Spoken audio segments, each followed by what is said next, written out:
Hello everyone, I'm H.A.K, and if you want to know what that stands for and what in the world it has to do with my intro, feel free to ask me.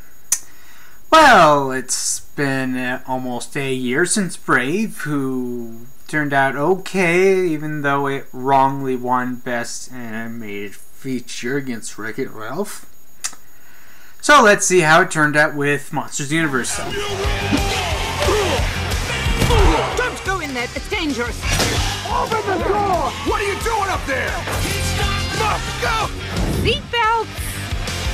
Okay, go! Does anyone want gum? Just drive!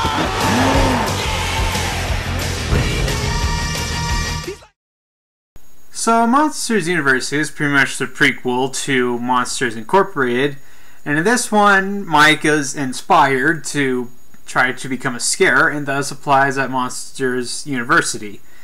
Sully is in there too, only he's kind of the jock while Mike's the bookworm, and they're both trying to become expert scarers. But after they both fail the scare exam in their first term, they have to take a house of pretty much nobodies and form up a team for the scare games and try to prove themselves more worthy to become scarers. Now, I'm going to be honest, and I mean brutally honest about this movie. For the most part, I did, but before seeing it, I didn't really give a crap for the life of me.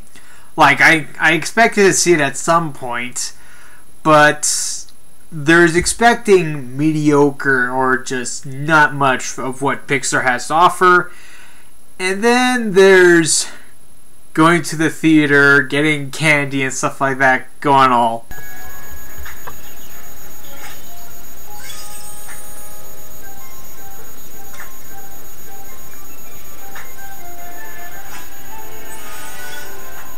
Not cool? I agree, but after the past 2 years, what exactly do you expect? But, as it turned out, the movie turned out pretty good for what it was.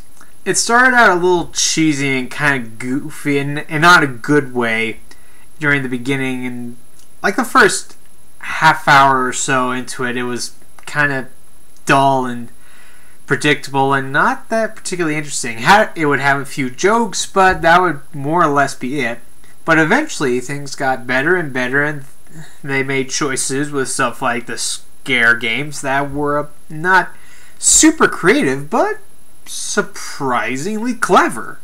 And while they weren't too much into the creativity of other monsters, which is something I kind of expected, there were some that were surprisingly clever. Most notably the Dean. I want to see more of the Dean. She was so freaking imitating. It was so awesome. And how they build the relationship of Mike and Sully wasn't half bad. I mean, normally I wouldn't expect there to be much when it comes to a prequel, and you pretty much know what's going to happen, which is another one of the problems with this film, is you already know what's going to happen. I mean, it's a prequel that happens after the original movie, so there will be very few surprises when it comes to certain aspects of what happens between Mike and Sully and so on. But surprisingly, during the last half hour or so, it took some turns and twists that actually was really pretty creative. It's not perfect. It wasn't like the most spectacular thing you could ever think of, but they actually went creative. They took a clever route that made everything that was happening more interesting and much more curious on what's going to happen. I think the general verdict is that if you're not going to enjoy the entire movie, you're going to enjoy the last half hour at the least. Because that where it has the real juice, so to speak. That has, dare I say it has more of how you feel Pixar should go back to being. And when I say that, I mean it should be more clever, it have more creativity, and kind of smarter than your average animated films.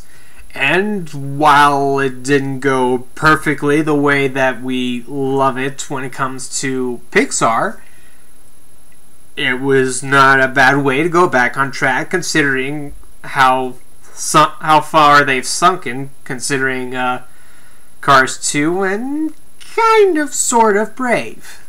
So if they used all that cleverness in the entire movie, it could have been a lot better. but they still did it, and they did a good job at it, and that's something to definitely treasure in terms of being optimistic that arguably Pixar's coming back on track to how they make their movies. So was it as good, if not better, than the first one? No. Could it have been better? Yes. Does that keep it from being a very enjoyable film altogether? No, not really.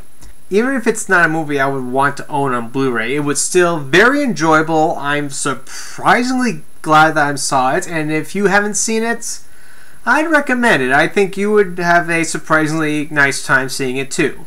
The beginning of the movie gives more of your more or less mediocre expectations for the movie, but the rest of it has more Pixar-like creativity and cleverness that helps it stand out on its own as a film and do not too bad of a job as a prequel that comes out after the original movie. A feat that sadly is very rare to accomplish. So altogether, I give Monsters University a 75% out of 100. So if you want to see more video reviews, feel free to check them out on my channel. But if you want to see more, feel free to log on to my blog at hacksreviews.blogspot.com, where I have hundreds of reviews that you can read and enjoy. Until then, everyone, I am Hack, and if you want to know what that stands for and what in the world it has to do with my intro, feel free to ask me.